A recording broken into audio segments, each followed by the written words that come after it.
हर साल banking sector में हजारों वैकेंसीज आती हैं, चाहे वो आईबीपीएस पीओ हो, क्लर्क हो, या एसबीआई पीओ का एग्जाम हो, या क्लरिकल का एग्जाम हो, या फिर आरआरबी पीओ और क्लर्क हो। लेकिन उसमें एक वैकेंसी और होती है जिसको बोला जाता है आरबीआई असिस्टेंट। अगर आप किसी भी एस्पिरेंट से ये पूछोगे कि आपकी फेवरेबल वैकेंसी कौन सी है, फेवरेबल जॉब कौन सी है, तो लगभग हर एक एस्पिरेंट आपको एक ही बात बोलेगा, और दैट इज आरबीआई असिस्टेंट। तो आरबीआई असिस्टेंट क्यों सबकी फेवरेट जॉब है, उसके बारे में आज चर्चा करेंगे। हम देखेंगे कि क्यों, why RBI assistant is the favourite job of every aspirant of banking. तो ये वीडियो के लास्ट तक आप सभी ने बने रहना है, अच्छे तरीके से समझेंगे कि आरबीआई असिस्टेंट क्या होता है। तो नमस्कार दोस्तों, मेरा नाम है संदीप दुबे और मैं आप सभी का स्वागत करता हूं civil staff regulatory bodies YouTube channel पे। तो आज का जो सेशन होने वाला है उसमें बेसिकली हम क्या देखने वाले हैं, एक तो हम देखेंगे करियर ग्रोथ, कि आरबीआई असिस्टेंट की करियर ग्रोथ क्या है, कि कैसे कैसे उसको प्रमोशन मिलता है। फिर हम सैलरी एंड पर्क के बारे में बात करेंगे कि कितनी सैलरी होती है आरबीआई असिस्टेंट की। फिर हम तीसरे नंबर पे देखेंगे सबसे important, that is transfer policy, कि ट्रांसफर उसकी कहां कहां हो सकती है। तो इन तीनों के बेसिस पे लास्ट में हम एक कंक्लूड करेंगे कि क्यों आरबीआई असिस्टेंट जो है वो बैंकिंग सेक्टर में सबसे इंपॉर्टेंट जॉब है, सबसे बेहतर जॉब है। तो दोस्तों सबसे पहले अगर मैं करियर ग्रोथ की बात करूं, तो अगर मान लो आपका सिलेक्शन आरबीआई असिस्टेंट में होता है तो 2 साल के बाद आप एलिजिबल हो जाते हो स्केल 1 पे जाने के लिए, जो कि होता है हमारे पास असिस्टेंट मैनेजर ग्रेड ए। जो आरबीआई ग्रेड ए की पोस्ट होती है उसको बोला जाता है असिस्टेंट मैनेजर। ठीक है, उसके बाद 5 साल के बाद ग्रेड बी, जिसकी डायरेक्ट रिक्रूटमेंट भी होती है, आरबीआई ग्रेड भी आपने सुना होगा। फिर ग्रेड सी और मैक्सिमम ग्रेड डी तक जो क्लैरिकल वाला पर्सन है, जो आरबीआई असिस्टेंट का पर्सन है, वो यहां तक पहुंच सकता है। ठीक है, तो इस तरीके से अगर हम बात करें करियर ग्रोथ की, तो स्केल 4 तक या फिर ये कह लो ग्रेड डी तक, यहां तक वो पहुंच सकता है। तो ये तो होगी हमारे पास करियर ग्रोथ की बात।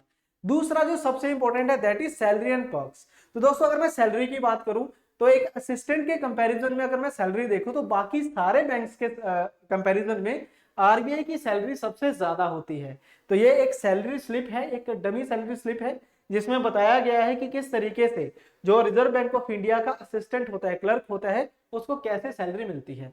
तो इसमें बेसिक पे है 23,100, एडिशनल स्पेशल पे है, ग्रेड अलाउंस है, इसके अलावा डीए होता है, स्पेशल अलाउंसेस है। तो कुल मिला के टोटल सैलरी कितनी बनती है ग्रोस, 53,967। और अगर हम डिडक्शन की बात करें, जैसे कि जो एनपीएस की होती है, पेंशन स्कीम में डिडक्शन होता है, और एक दो रिडक्शन के बाद टोटल डिडक्शन कितनी हो जाती है हमारे पास 4512, यानी कि नेट सैलरी जो होती है वो लगभग 49,000 50,000 के अराउंड रहती है एक असिस्टेंट की, जो कि बाकी सभी क्लर्क लेवल की जितने भी डिपार्टमेंट से सबसे ज्यादा होती है। इसके अलावा ये तो होगी सिर्फ सैलरी, सैलरी के साथ कुछ मंथली अलाउंसेस मिलते हैं। मंथली अलाउंसेस में अगर हम बात करें तो सबसे पहले आता है पेट्रोल के चार्जेस, जिसमें मेट्रो सिटी में 75 लीटर्स का पेट्रोल मिलता है, टीयर 1 सिटीज में 65 लीटर्स, टीयर 2 सिटी में 55 लीटर्स। इसके अलावा इंटरनेट के पैसे मिलते हैं हर महीने, इंटरनेट घर पे इंटरनेट के पैसे मिलते हैं 1080। Apart from that house hold का जो खर्चा होता है वो 1,000 रुपए हर मंथ एक असिस्टेंट को मिल दिया जाता है, और न्यूज़पेपर के 375 रुपीज दिए जाते हैं। तो ये है हमारे पास इनका मंथली अलाउंसेस जो इनको मिलेगा ही मिलेगा अपार्ट फ्रॉम सैलरी। ओके, इसके बाद अगर हम ईयरली अलाउंसेस की बात करें तो आपको लीव फेयर कंसेशन, एलएफसी बोला जाता है इसको, ठीक है, 6,500 रुपीज मिलते हैं हर साल। साल में एक बार 6,500 रुपीज आपको मिलेंगे एलएफसी के। इसके अलावा साल में एक बार आपको 5,000 रुपए दिए जाएंगे बुक्स के लिए। अगर आपने बुक्स वगैरह परचेज करनी है तो उसके लिए आपको एक साल में 5,000 रुपए दिए जाते हैं। फर्नीचर का अलाउंस मिलता है in every 6 years, in every 6 years, हर 6 साल में एक बार आपको 60,000 तक का फर्नीचर अलाउंस मिलता है कि आप अपने घर पे फर्नीचर वगैरह लगवा सकते हो। और हर साल मेंटेनेंस, फर्नीचर की मेंटेनेंस या घर की मेंटेनेंस के लिए 6,000 रुपए दिए जाते हैं। ये था ईयरली अलाउंस, ठीक है, जो एक आरबीआई असिस्टेंट को मिलता है। ठीक है, तो आई होप आप सभी को पता चल गया होगा कि अगर सैलरी एंड पर्क्स की मैं बात करूं तो किस तरीके से क्या क्या बेनिफिट्स हैं जो आरबीआई असिस्टेंट को मिलते हैं। देन आफ्टर अगर हम बात करें ट्रांसफर पॉलिसी की, तो दोस्तों देखो 4 जोन्स में बटा हुआ है आरबीआई। ठीक है, 4 महानगरों पे 4 जोन्स हैं, जैसे दिल्ली है, कोलकाता है, चेन्नई है, मुंबई है ना। ये 4 हमारे पास इसके जोन्स हैं और इन चारों जोन्स में अलग अलग आरबीआई की ब्रांचेस हैं। जैसे अगर मैं नॉर्थ की बात करूं तो जम्मू में इसकी ब्रांच है, चंडीगढ़ में इसकी ब्रांच है, अपना दिल्ली में इसकी ब्रांच है, जयपुर में इसकी ब्रांच है। तो इसकी जो ब्रांचेस होंगी, आरबीआई की जो ब्रांचेस होंगी वो हमेशा ही बढ़िया सिटीज में होगी। ठीक है, मतलब इसमें आपको रूरल ट्रांसफर कभी नहीं मिलेगा, आप हमेशा ही किसी सिटी में रहोगे। और जो असिस्टेंट की ट्रांसफर पॉलिसी होती है बेसिकली, तो जब भी कभी आरबीआई असिस्टेंट का फॉर्म निकलता है तो उसमें मेंशन किया गया होता है कि आप कहां से फॉर्म भर रहे हो।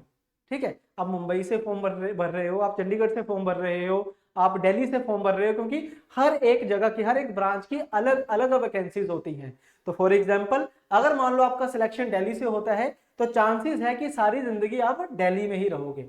ठीक है, तो मतलब there is no transfer, transfer हमेशा क्या रहता है, लाइफ टाइम सेम रहता है। ठीक है, हालांकि जो आपका ज्वाइनिंग लेटर होता है उस पर लिखा होता है कि आपको कहीं भी ट्रांसफर किया जाता है, बट यूजुअली लाइफ टाइम जो है वो सेम रहता है।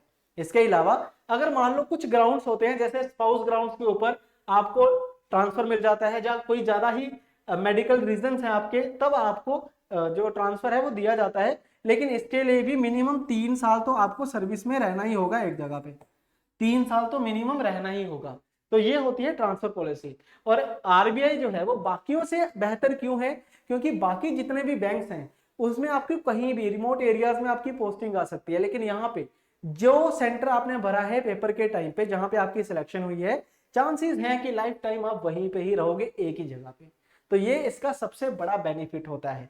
ठीक है ना, तो आपका जो लाइफ है वो बिल्कुल सिंपल रहती है। इसमें एक और मैं बेनिफिट बताऊंगा, 5 डेज वर्किंग होता है दोस्तों, पब्लिक डीलिंग बिल्कुल भी नहीं है, और 5 डेज वर्किंग होता है। जैसे अदर बैंक्स में आपको आपने देखा होगा कि सेकंड और फोर्थ वीक में छुट्टी मिलती है, लेकिन यहाँ पे क्या होता है, एवरी सैटरडे संडे आपका ऑफ रहेगा, एवरी सैटरडे संडे ऑफ रहेगा, 5 डे वर्किंग इसमें रहता है। और बढ़िया सिटी में आप रहोगे, बढ़िया आपको अकोमोडेशन वगैरह मिलेगा। ठीक है, देन आफ्टर इसमें अगर हम देखें ट्रांसफर पॉलिसी में, तो ये 2 ग्राउंड तो है ही, एक तो लाइफ टाइम सेम रहता है और एक स्पाउस के ग्राउंड पे रहता है। इसके अलावा अगर मान लो आपकी प्रमोशन हो जाती है, आप असिस्टेंट से क्या करते हो, आप स्केल ए पे चले जाते हो, तो जब आप ग्रेड ए कहूंगा मैं, स्केल 1 ग्रेड ए, तो आरबीआई ग्रेड ए जब आप बनते हो, ऑफिसर लेवल पे जब आप जाते हो, तो फिर ऑल इंडिया कहीं भी आपकी पोस्टिंग हो सकती है।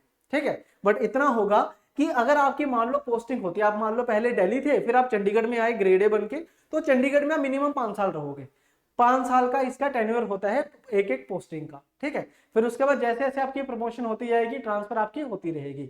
अगर आप असिस्टेंट रहते हो, आप प्रमोशन नहीं लेते हो, तो चांसेस है कि लाइफ टाइम आप एक ही जगह पे रहोगे। आई होप आपको ये चीज समझ आ गई होगी, अब इसमें अब कोई भी दिक्कत आपको नहीं रही होगी। ये डिफरेंट डिफरेंट दोस्तों आरबीआई की ब्रांचेस हैं, जैसे RBI new Delhi, Kolkata, Mumbai, Chennai, Chandigarh, Bangalore, Lucknow, Jammu, Srinagar, Kanpur, Bhopal, Hyderabad, Ahmedabad, Shimla, Jaipur, Guwahati, Patna, Raipur, Bhubaneswar, Panaji, Thiruvananthapuram, Nagpur, Kochi, Belapur and Dehradun. तो लगभग हर जगह पे आपको इसकी ब्रांचेस, हर एक स्टेट में आपको इसकी ब्रांच देखने को मिल जाएगी। ठीक है, हर एक स्टेट में, और कुछ स्टेट्स में तो 2-2 ब्रांचेस भी हैं। ठीक है, जैसे अगर हम बात करें, यहाँ पे अगर देखें तो कोच्चि है और तिरुवनंतपुरम है, केरला में 2 ब्रांचेस है। ठीक है, रायपुर है, भुवनेश्वर है, तो कई कई जगह पे 2-2 ब्रांचेस आपको देखने को इसमें मिल जाएंगी, कई कई जगह पे। मैं हर जगह नहीं बोलूंगा, हर स्टेट नहीं बोलूंगा, लेकिन कुछ स्टेट्स में आपको 2-2 ब्रांचेस भी देखने को यहाँ पे मिल जाएंगी। तो आई होप आपको ये सारा समझ आ गया होगा, इसमें कोई भी आपको दिक्कत नहीं रही होगी। क्लियर? तो इस तरीके से हमने समझा कि क्या होता है जी हमारे पास करियर ग्रोथ, कि कहां तक जा सकता है। उसके बाद हमने देखा सैलरी पक्ष क्या है, फिर हमने देखा ट्रांसफर पॉलिसी क्या है। तो इन तीनों के बेसिस पे अगर मैं इनके बात करूं कि क्या क्या इसमें कैरेक्टरिस्टिक्स है कि क्यों आरबीआई असिस्टेंट जो है वो बाकियों से अच्छी जॉब है, तो उसका पहला रीजन है हमारे पास कि इसकी जो करियर ग्रोथ है। अगर आप आरबीआई में रहते हो, आरबीआई में सैलरी जो है वो बाकी बैंकों से बहुत ज्यादा है। ठीक है, अगर मैं कंपैरिजन करूं स्केल 1 की, तो आरबीआई में होता है ग्रेड ए, और बाकी बैंकों में क्या होता है, प्रोबेशनरी ऑफिसर पीओ स्केल 1। तो उनकी सैलरीज में ऑलमोस्ट 1.5 टाइम्स का डिफरेंस रहेगा। तो सैलरी जो है वो बहुत ज्यादा होती है, पर्क्स बहुत अच्छे होते हैं, और सबसे इंपॉर्टेंट चीज कि आपकी जो पोस्टिंग है वो सिटीज में रहेंगे, अच्छी सिटीज में रहोगे। अगर आप अच्छी सिटीज में रहोगे तो आपकी जो आगे फैमिली भी जो है वो अच्छी जगह पे रहेगी और आपको ज्यादा आपको रीएलोकेट होने की जरूरत नहीं पड़ेगी। 2-3 साल बाद आपका 5 साल 6 साल आप एक सिटी में निकाल दोगे अगर आप ऑफिसर भी बन जाते हो तो। और अगर आप असिस्टेंट रहते हो तो फिर तो एक ही सिटी में रहोगे हमेशा लाइफ टाइम के लिए। तो इससे आपका फैमिली भी अच्छे तरीके से उनको बार बार रीएलोकेट नहीं होना पड़ेगा, आपको घर मिलेगा, पूरा अकोमोडेशन जो है वो आरबीआई की तरफ से होती है। अपार्ट फ्रॉम दैट जो जितने भी मैंने आपको अलाउंसेस बताए हैं वो सारे आपको मिलते रहेंगे और over the period of time salary भी इंक्रीज इसमें होती रहती है। तो आई होप आपको ये सारा समझ आ गया होगा। और लास्ट चीज जो सबसे ज्यादा इंपॉर्टेंट थी कि 5 वर्किंग डे है, यानी कि फैमिली के साथ भी आपको पूरा टाइम मिलेगा स्पेंड करने के लिए। 9 to 5 जॉब करिए और उसके बाद फैमिली को टाइम दीजिए। एवरी सैटरडे संडे आपको इसमें छुट्टी मिलेगी। तो दोस्तों आई होप ये सारा आपको समझ आ गया होगा। आरबीआई का एग्जाम जो लगभग हर साल ही आता है, 2023 में जो इसका एग्जाम होने वाला है वो भी आने वाली है। उसकी नोटिफिकेशन आपको इसी मंथ के लास्ट तक नोटिफिकेशन देखने को मिल जाएगी। तो इस पर्टिकुलर एग्जाम के लिए भी हम अपने इसी यूट्यूब चैनल के माध्यम से आपके लिए कुछ इनिशिएटिव लेके आएंगे जिससे आपका ये वाला जो एग्जाम है वो इजीली क्रैक हो जाएगा। तो हमारी क्लासेस, हमारे नोट्स आपको अवेलेबल मिलेंगे हमारे यूट्यूब चैनल के माध्यम से। तो आपने क्या करना है, इसके लिए हमारा यूट्यूब चैनल को सब्सक्राइब करना है। अगर आप नए हो तो सब्सक्राइब जरूर करना, अपने दोस्तों के साथ शेयर करना जो बैंकिंग एग्जाम्स की तैयारी कर रहे हैं दोस्तों। ठीक है जी, तो अब मिलते हैं आप नेक्स्ट क्लास में। Thank you very much, see you in the next classes, bye bye.